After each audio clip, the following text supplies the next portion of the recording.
Good morning students. एक बार फिर आप सभी का जीव विज्ञान की ऑनलाइन कक्षा में स्वागत है। डियर स्टूडेंट, लास्ट वीडियो में हमने आपको अंडाणु की संरचना पर चर्चा की और आपको बताया कि अंडाणु की जो संरचना होती है वो गोलाकार होती है। इस अंडाणु का व्यास 100 से लेकर के 150 माइक्रोन होता है। अंडाणु जो होता है वो पूर्ण रूप से परिपक्व नहीं होता है। निषेचन की क्रिया के दौरान यह अंडाणु क्या होता है, परिपक्व होता है, क्योंकि इस दौरान द्वितीयक ओसाइट जो होता है उसमें अर्धसूत्री द्वितीय विभाजन के फलस्वरूप ही अंडाणु पूर्ण रूप से क्या होता है, परिवर्तित होता है। देखिए, अंडाणु में योग की मात्रा पाई जाती है, इसलिए स्तनधारियों में अंडाणु जो होते हैं वो योग की उपस्थिति के आधार पर समपीतकी या कैसे होते हैं, अपीतकी होते हैं। समपीतकी होमोलेसिथल हो सकते हैं या कैसे हो सकते हैं, अतिपीतकी प्रकार के हो सकते हैं। क्लियर?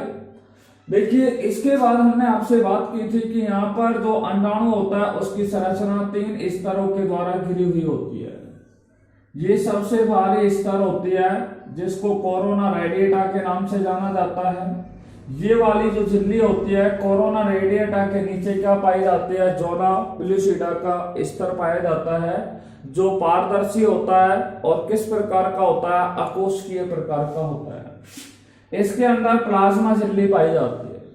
ठीक है, क्या पाई जाती है, इस जोना पेलुसिडा के अंदर की तरफ एक और स्तर पाया जाता है जिसे प्लाज्मा मेम्ब्रेन के नाम से जाना जाता है। ठीक है, देखिए इसके अंदर क्या भरा होता है, कोशिका द्रव भरा होता है। ठीक है, और इसका जो सक्रिय ध्रुव होता है जिसे हम प्राणी ध्रुव या जंतु ध्रुव कहते हैं, उस जंतु ध्रुव की ओर केंद्रक क्या होता है, स्थित होता है। ठीक है, देखिए ये संरचना आपको हमने अंडे की संरचना पर हमने बात की। उसके बाद हमने नेक्स्ट चैप्टर पर भी एक बिंदु पर आपसे चर्चा की थी जिसका नाम था निषेचन क्या है। ठीक है, देखिए निषेचन क्या है उस पर मैंने आपको 2 बातें बताई कि देखिए नर जनक 2 प्रकार के होते हैं, एक नर जनक होता है, दूसरा मादा जनक होता है। नर जनक के अंदर प्रमुख जननांग का नाम होता है वृषण और मादा जननांग के अंदर प्रमुख जननांग का नाम होता है अंडाशय। ठीक है, वृषण के अंदर जब शुक्राणु जनन की क्रिया होती है तो शुक्राणु या नर युग्मक का निर्माण होता है, और अंडाशय के अंदर जब अंड जनन की क्रिया होती है तो अंडे का क्या होता है, निर्माण होता है, अर्थात यहाँ पर मादा युग्मक का निर्माण होता है। मैंने आपको बताया कि जब नर और मादा दोनों जनक आपस में क्या करते हैं, मैथुन की क्रिया करते हैं, कॉपुलेशन की क्रिया करते हैं। नर और मादा जब मैथुन की क्रिया करते हैं, कॉपुलेशन की क्रिया करते हैं, तो नर जो होता है वो मादा की योनि के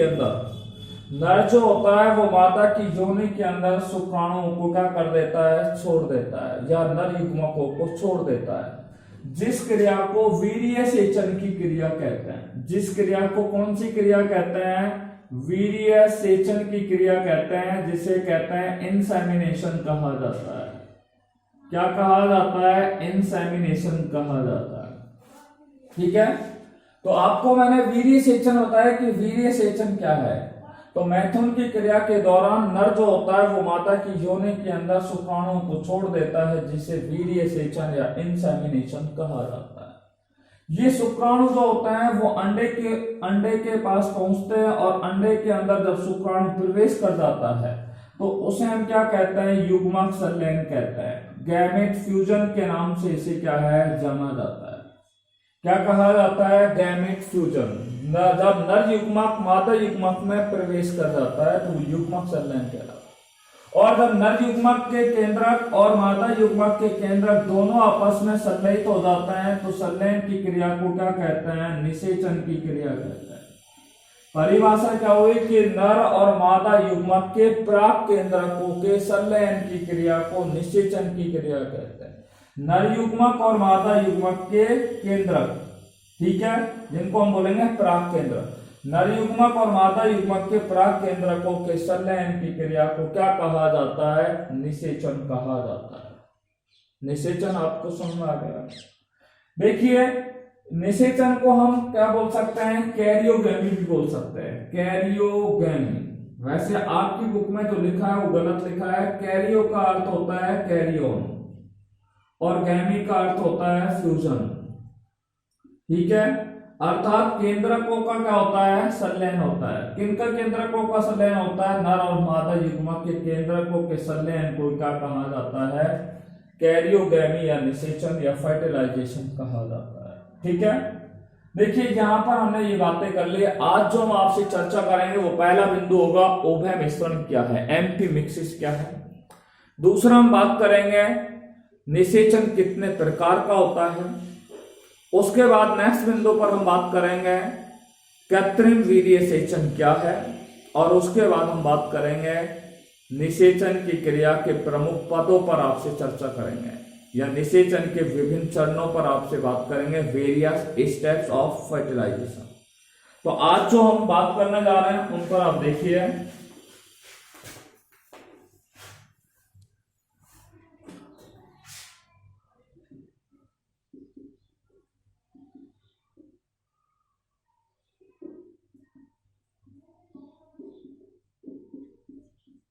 लेसन नंबर हमारा है ये 32, जिसका नाम है निषेचन, इंग्लिश में बोलते हैं फर्टिलाइजेशन, फर्टिलाइजेशन, ठीक है। और आपको हम बता रहे हैं आज का जो हमारा टॉपिक है, फर्स्ट टॉपिक जिस पर हम आपसे डिस्कस करने जा रहे हैं वो है एम्फीमिक्सिस, एम्फीमिक्सिस, ठीक है, जिसको हिंदी में बोलते हैं उभय मिश्रण, उभय मिश्रण। देखिए उभय मिश्रण क्या है, आपको अभी बताया कि क्या है कि ये मादा युग्मक होता है, ये नर युग्मक होता है, ठीक है।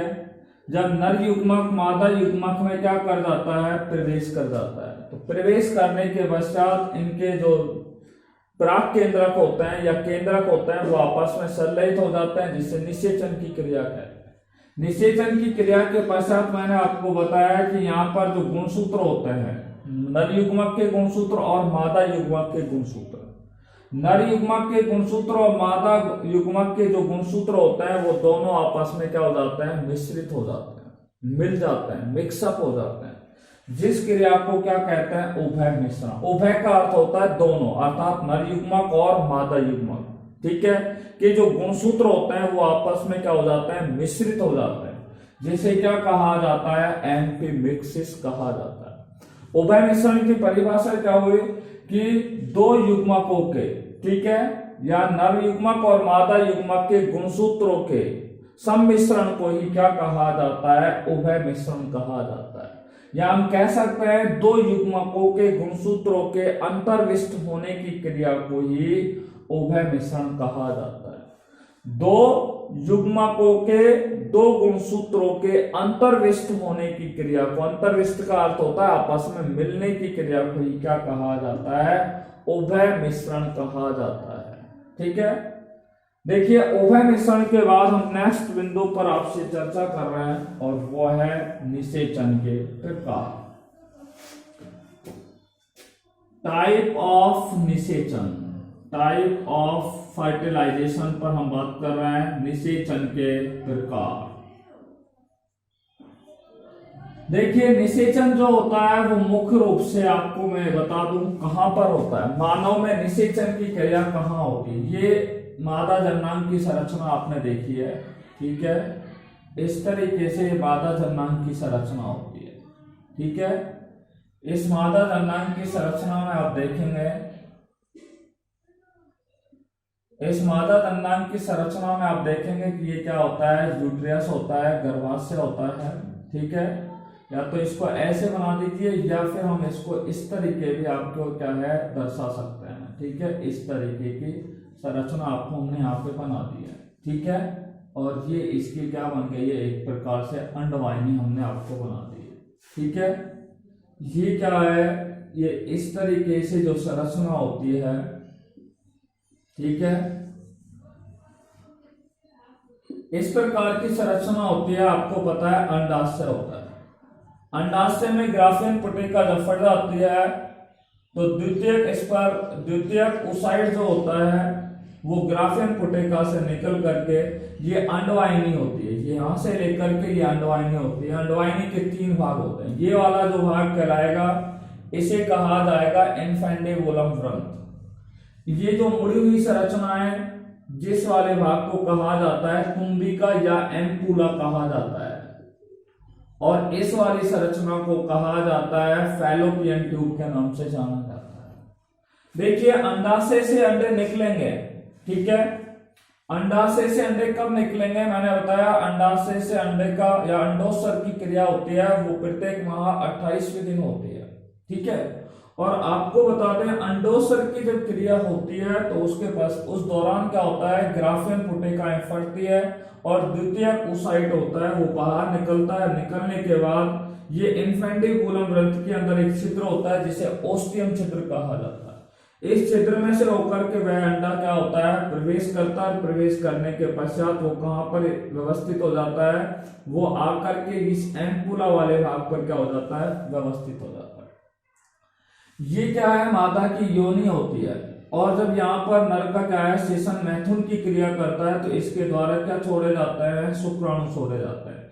ये शुक्राणु क्या करते हैं, इस तरीके से गति करते हैं और गति करने के पश्चात किसके पास पहुंच जाते हैं, किसके पास पहुंच जाते हैं, अंडवाहिनी के एम्पुला वाले भाग में पहुंच जाते हैं। और अंडवाहिनी के एम्पुला वाले भाग में ही निषेचन की क्रिया होती है। मैं आपको ये बताना चाह रहा हूं कि निषेचन की क्रिया मानव में कहां होती है, तो मानव में निषेचन की क्रिया अंडवाहिनी के एम्पुला या तुम्बिका क्षेत्र में होती है। एम्पुला वाले भाग में होते हैं, इंग्लिश में एम्पुला बोलते हैं, हिंदी में उसको तुम्बिका बोलते हैं। एम्पुला वाले क्षेत्र के अंदर या तुम्बिका वाले क्षेत्र के अंदर निषेचन की क्रिया क्या होती है, पूर्ण होती है, ठीक है।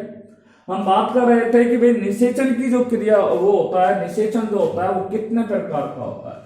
देखिए निषेचन 2 प्रकार का होता है। एक बाह्य निषेचन होता है, ठीक है, जिसको बोलते हैं एक्सटर्नल फर्टिलाइजेशन कहा जाता है। एक्सटर्नल फर्टिलाइजेशन उसे कहा जाता है, एक्सटर्नल फर्टिलाइजेशन कहते हैं। दूसरा कौन सा होता है, आंतरिक निषेचन के बारे में बात करेंगे। दूसरा जो प्रकार होता है उसे आंतरिक निषेचन कहते हैं। इंटरनल फर्टिलाइजेशन के नाम से उसे जाना जाता है। इंटरनल फर्टिलाइजेशन के नाम से उसे क्या है, जाना जाता है। देखिए बात करते हैं बाह्य निषेचन के बारे में। एक्सटर्नल फर्टिलाइजेशन क्या है, what is the meaning of external fertilisation. देखिए जो लोअर कैटेगरीज के एनिमल्स होते हैं, जैसे हमारा आपको मैं बता दूं फ्रॉग होता है, मेंढक होता है, राना टिग्रीना जिसको हम बोलते हैं। तो ये क्या है कि जो बाह्य निषेचन करने वाले जो जीव होते हैं वो मोस्टली अपने अंडे देते हैं, वो पानी के अंदर देते हैं, ठीक है। या आपने देखा होगा लोबियो मछली होती है या सितारा मछली होती है। मेंढक है वो एक उभयचर प्राणी होता है, और उभयचर एम्फीबियन वर्ग के जो प्राणी होते हैं वो मेजरली अपने अंडे को कहां छोड़ते हैं, अंडे और शुक्राणुओं को जल के अंदर छोड़ते हैं। अपने युग्मकों को कहां छोड़ते हैं, जल के अंदर छोड़ते हैं, ठीक है।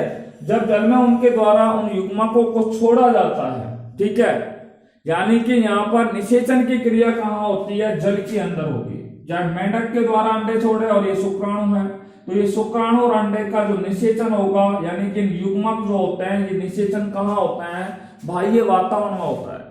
अर्थात जीव के शरीर से बाहर निषेचन की क्रिया हो वो क्या कहलाता है, बाह्य निषेचन कहते हैं। मेंढक उभयचर प्राणी है, उभयचर प्राणियों में मेजरली क्या पाया जाता है, बाह्य निषेचन पाया जाता है। मछलियां होती हैं, फिशेज होती हैं, मैंने लोबियो मछली के बारे में बताया, ठीक है, जो मत्स्य वर्ग के अंदर आती है। मत्स्य वर्ग के जंतुओं में भी क्या होता है, मेजरली बाह्य निषेचन पाया जाता है। इकाइनोडर्मेट्स वर्ग के कुछ जंतुओं के अंदर भी क्या होता है, निषेचन की क्रिया कैसी होती है, बाह्य निषेचन होता है, ठीक है। यानी कि जैसे मैंने आपको बताया सितारा मछली, सितारा मछली के अंदर निषेचन कैसा होता है, बाह्य निषेचन होता है। अर्थात जब नर और मादा युग्मकों का निषेचन, जब नर और मादा युग्मकों का संलयन, ठीक है, जब नर और मादा युग्मकों का संलयन या निषेचन जीव के शरीर के कहां होता है, बाहर होता है, उसे क्या कहते हैं, बाह्य निषेचन कहते हैं, ठीक है। यानी कि युग्मकों का संलयन जीव के शरीर के अगर बाहर होगा तो वो बाह्य निषेचन कहलाएगा। तो ऐसा निषेचन जब युग्मकों का, ठीक है, या हम कह सकते हैं जिसमें युग्मकों का निषेचन, ठीक है, या युग्मकों का संलयन कहाँ होता है, बाह्य वातावरण में होता है। अर्थात युग्मकों का जो संलयन होता है वो कहाँ पर होता है, जीव के शरीर के कहाँ होता है, बाहर होता है। ऐसे जीव जिनमें युग्मकों का संलयन या निषेचन शरीर के बाहर हो उसे बाह्य निषेचन कहते हैं। आंतरिक निषेचन क्या है, मैं आंतरिक निषेचन ही आपको बता रहा था। यहाँ पर अभी देखा आपने इस डायग्राम के अंदर कि नर और मादा दोनों क्या करते हैं, नरजनक और मादा जनक दोनों मैथुन की क्रिया करते हैं। नर जो होता है वो अपने शिशन के द्वारा शुक्राणु को मादा की योनि के अंदर छोड़ देता है। ये शुक्राणु क्या करते हैं, गति करते हैं और गति करके अंडवाहिनी में स्थित जो अंडा होता है, ठीक है, अंडवाहिनी के एम्पुला वाले भाग में स्थित जो अंडा होता है उस अंडे से शुक्राणु जो होते हैं वो अंडे को क्या करते हैं, निषेचित करते हैं। अर्थात यहाँ पर निषेचन की जो क्रिया हो रही है वो किसी जीव के शरीर के अंदर होती है, ठीक है। मोस्टली ज्यादातर स्तनधारी जंतुओं के अंदर क्या है, आंतरिक निषेचन की क्रिया पाई जाती है। इंटरनल फर्टिलाइजेशन की क्रिया किन में पाई जाती है, ज्यादातर किन में पाई जाती है, स्तनधारी वर्ग के जंतुओं में पाई जाती है। आंतरिक निषेचन की परिभाषा क्या हुई कि वे जीव जिनमें युग्मकों का निषेचन कहाँ होता है, जीव के शरीर के अंदर होता है।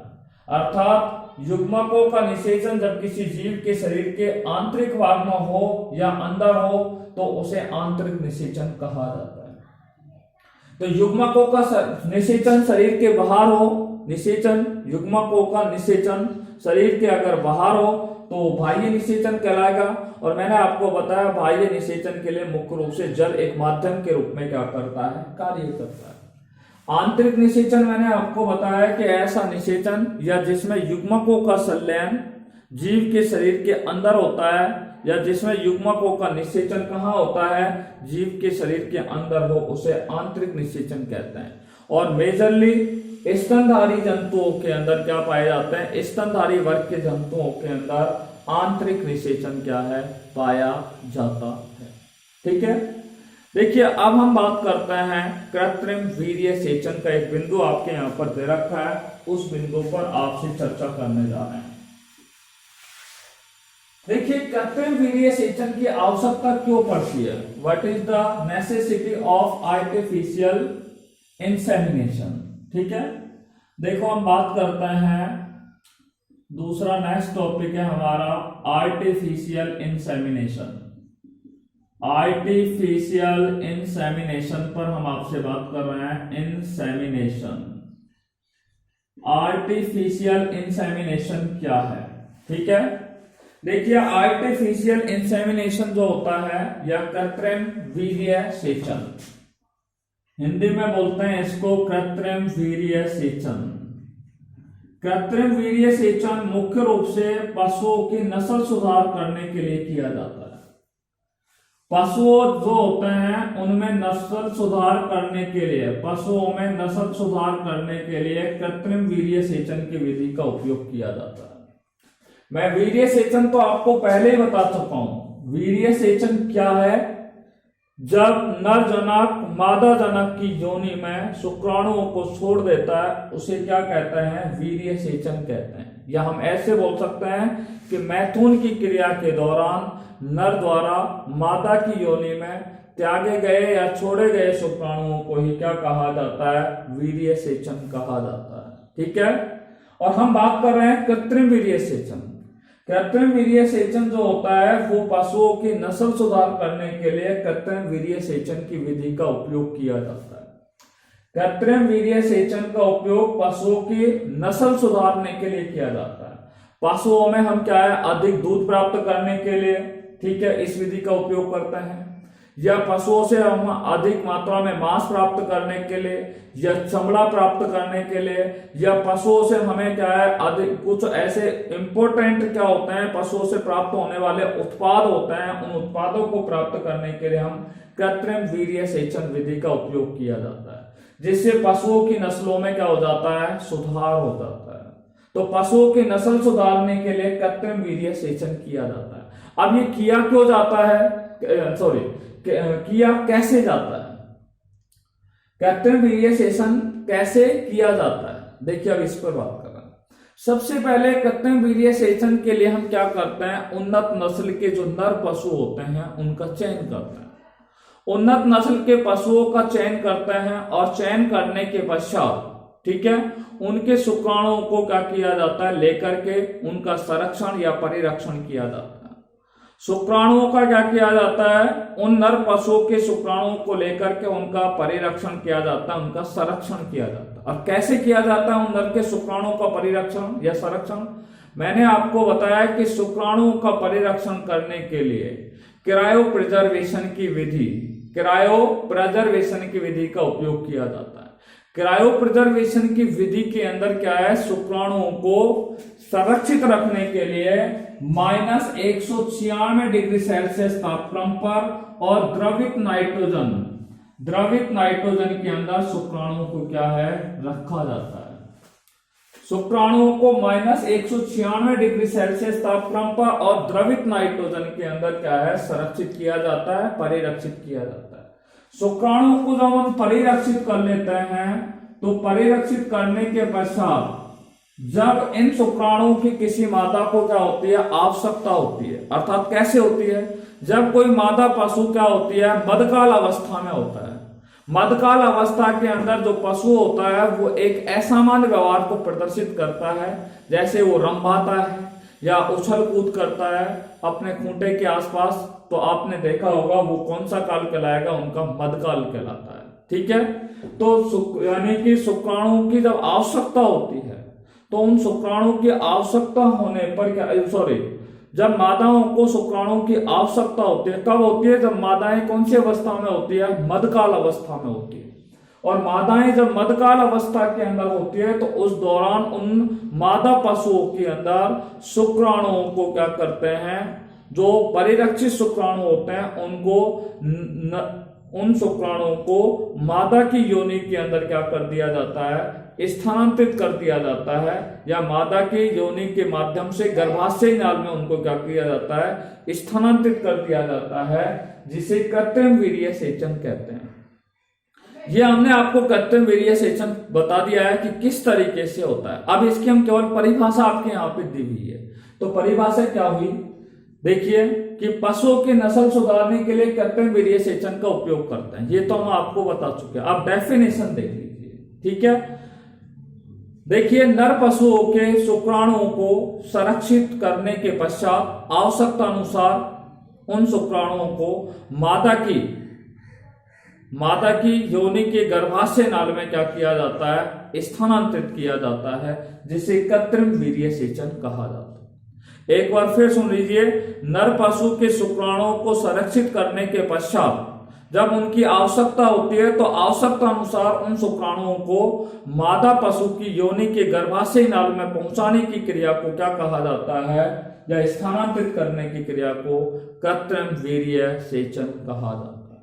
ठीक है, वीर्य सेचन तो सिंपल है कि जब नर मनुष्य अगर किसी मादा की योनि के अंदर शुक्राणु को छोड़ देता है, त्याग देता है, तो वीर्य सेचन कहलाता है। कृत्रिम वीर्य सेचन में क्या किया जाता है कि उन्नत नस्ल के जो पशु होते हैं उनके शुक्राणुओं को पहले संरक्षित किया जाएगा और संरक्षित करने के पश्चात उन शुक्राणुओं को आवश्यकता अनुसार उस मादा पशु की योनि के अंदर, योनि के माध्यम से गर्भाशय नाल में क्या किया जाता है, उन्हें छोड़ दिया जाता है या योनि के अंदर स्थानांतरित कर दिया जाता है। उसे क्या कहा जाता है, कृत्रिम वीर्य सेचन कहा जाता है। ठीक है, देखिए अब हम नेक्स्ट टॉपिक पर आपसे बात करने जा रहे हैं। ठीक है, देखिए अंतिम टॉपिक है जिस पर हम आपसे बात कर रहे हैं आज का, और वो है निषेचन के पद या निषेचन के प्रमुख चरण। निषेचन के प्रमुख चरण, निषेचन के प्रमुख चरण, eminent steps of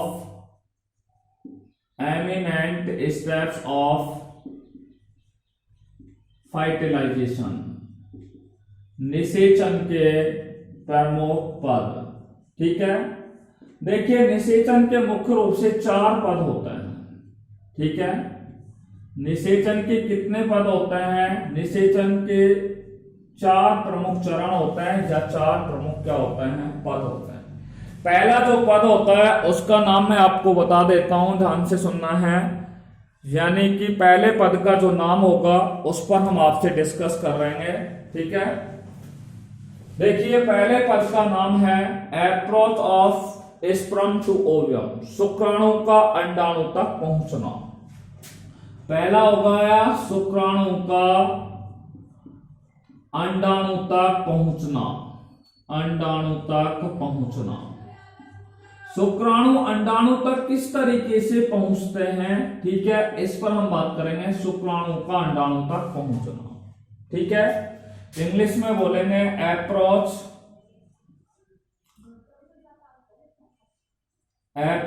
to sperm to ovum, approach sperm to ovum, sperm to ovum. दूसरा बिंदु होगा, ये ध्यान से सुनना है, शुक्राणु का अंडे में प्रवेश।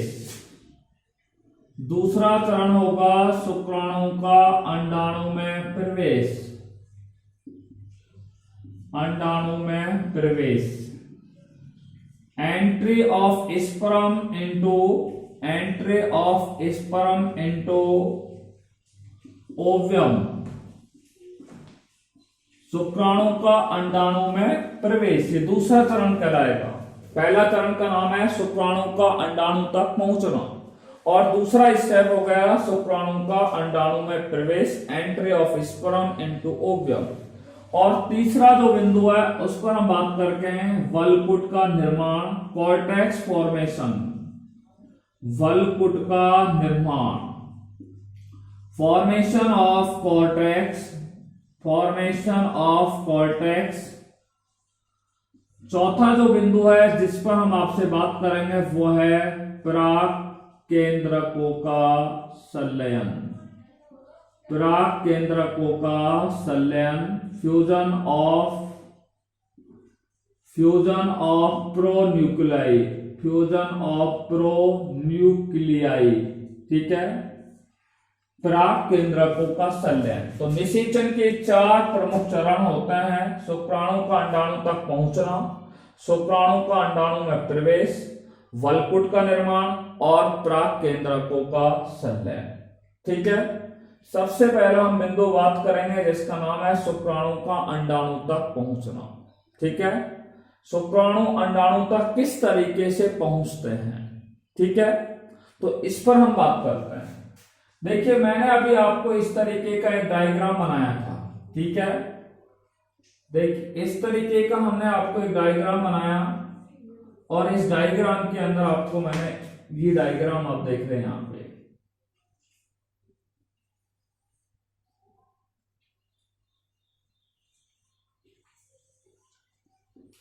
ठीक है। ये क्या है, मादाओं के अंदर क्या होती है, योनि होती है, ठीक है। ये एम्पुला वाला भाग होता है यहाँ पर, ये क्या होता है, अंडाशय होता है, ठीक है। देखिए ये योनि होती है और ये नर का क्या है, शिशन होता है। जब नर और मादा जनक दोनों आपस में मैथुन की क्रिया करता है, नर और मादा जनक दोनों मैथुन की क्रिया करते हैं, तो मैथुन की क्रिया करने के पश्चात नर के द्वारा या मैथुन की क्रिया के दौरान नर के द्वारा मादा की योनि के अंदर क्या छोड़ दिए जाते हैं, शुक्राणु छोड़ दिए जाते हैं। अब यहाँ पे आपसे कई प्रकार के सवाल पूछे जाते हैं, कितने शुक्राणु छोड़े जाते हैं अभी, तो आपको बता दूं जब नर मादा से संयोग करता है तो लगभग एनसीईआरटी के अनुसार बता रहा हूं 50 से लेकर के 60 लाख शुक्राणुओं को मादा की योनि में छोड़ा जाता है, ठीक है। और आपकी किताब के अनुसार बात करूं तो लगभग जब नर मादा से संयोग करता है तो नर के द्वारा मादा की योनि में लगभग 400 मिलियन शुक्राणुओं को छोड़ा जाता है। और इसी किताब में आप कहीं पे भी और भी कई किताबों में लिखा है कि जब नर मादा से संयोग करता है तो नर मादा की योनि में लगभग 200 से 300 मिलियन शुक्राणुओं को क्या है, मादा की योनि के अंदर छोड़ देता है। 200 से 300, कहीं 50 से 60 लाख मिलेगा, कहीं आपको 200 से 300 मिलेगा, आपको इस बुक में 400 मिलियन शुक्राणु भी मिलेगा। तो संख्या तो आपको पता लग गई कि 400 मिलियन शुक्राणुओं को मादा की योनि में नर के द्वारा क्या किया जाता है, छोड़ा जाता है। अब दूसरी अगर मैं बात यहां पर करूं 400 शुक्राणुओं के अलावा तो कितनी मात्रा में शुक्राणु यहां पर छोड़े जाते हैं, तो वो मैं बता दूं। शुक्राणु जो होते हैं वो लगभग 305 ml 3 से 5 ml शुक्राणुओं को मादा की योनि के अंदर क्या है, छोड़ा जाता है। ठीक है, 3 से 5 ml शुक्राणु जो होते हैं वो 3 से 5 ml शुक्राणु यहाँ पर क्या है, छोड़े जाते हैं। यहाँ पर कुछ शुक्राणु जो होते हैं वो गर्भाशय नाल की जो अम्लीयता होती है उसके कारण नष्ट हो जाते हैं। कुछ शुक्राणु जो होते हैं, जो योनि होती है, योनि की जो अस्तर होते हैं, दीवारें होती हैं, उन पर एपिथेलियम की भक्षी कोशिकाएं पाई जाती है। ठीक है, और एपिथेलियम की भक्षी कोशिकाओं के द्वारा उन शुक्राणुओं को क्या कर दिया जाता है, नष्ट कर दिया जाता है। इनमें से केवल 100 शुक्राणु ही क्या है, गर्भाशय में प्रवेश करके अंडवाहिनी से अंडाशय तक, अंडाणु तक क्या है, ये शुक्राणु क्या है, पहुंच जाते हैं। ठीक है, क्या पहुंच जाते हैं, शुक्राणु पहुंच जाते हैं। शुक्राणु को यहां से पहुंचाने में जो मदद की जाती है वो खास तौर से किसके द्वारा की जाती है, कि यहाँ पर शुक्राणु की गति करने के लिए, शुक्राणु जो होता है वो शुक्र द्रव में गति करता है। मैंने आपको बताया कि वीर्य क्या है, शुक्राणु और शुक्र द्रव को क्या कहा जाता है, वीर्य कहा जाता है। शुक्राणु और शुक्र द्रव को क्या कहा जाता है, सम्मिलित रूप को क्या कहा जाता है, वीर्य कहा जाता है। तो शुक्राणु शुक्र द्रव में क्या करते हैं, गति करते हैं। और कितनी दर से गति करते हैं, शुक्राणु जो होते हैं वो 1 मिनट में 1 से 4 mm की दूरी क्या करते हैं, तय करते हैं। 1 से लेकर के 4 mm की दूरी क्या करते हैं, तय करते हैं। क्लियर बात समझ में आ गई। तो 1 से 4 mm की दूरी इनके द्वारा क्या की जाती है, तय की जाती है। ठीक है, और यहाँ पर क्या है, गर्भाशय के अंदर क्या होता है, संकुचन की क्रिया होती है, और अंडवाहिनी के अंदर कंपानुकुंचन की क्रिया होने के कारण ही शुक्राणु क्या है, शुक्राणु क्या करते हैं, गति करते हैं। अर्थात गर्भाशय के संकुचन और अंडवाहिनी के कंपानुकुंचन के कारण ही अंडाणु यानी कि शुक्राणु की गतिशीलता में ये क्या होते हैं, दोनों सहायक होते हैं। और शुक्राणु जो होते हैं वो अंडाणु तक क्या है, पहुंच जाते हैं। शुक्राणु का अंडाणु तक इस तरीके से पहुंचते हैं, और शुक्राणु अंडाणु तक पहुंचने के पश्चात लगभग 5 से 6 घंटे के अंदर क्या हो जाता है, निषेचन की क्रिया क्या हो जाती है, पूर्ण हो जाती है। ठीक है, 5 से 6 घंटे के अंदर 5 to 6 आवर के अंदर क्या हो जाती है, निषेचन की क्रिया क्या हो जाती है, पूर्ण हो जाती है। तो निषेचन के 4 पद है, शुक्राणु का अंडाणु तक पहुंचना, शुक्राणु का अंडाणु में प्रवेश, बलकुट का निर्माण और प्राक्केंद्रकों का संलयन। ठीक है, हमने केवल एक ही बिंदु पर आज आपसे चर्चा की है। नेक्स्ट वीडियो में आपसे हम बाकी के शेष पदों पर आपसे चर्चा करेंगे। Till then take care bye corona, be safe, be happy, thanks very much.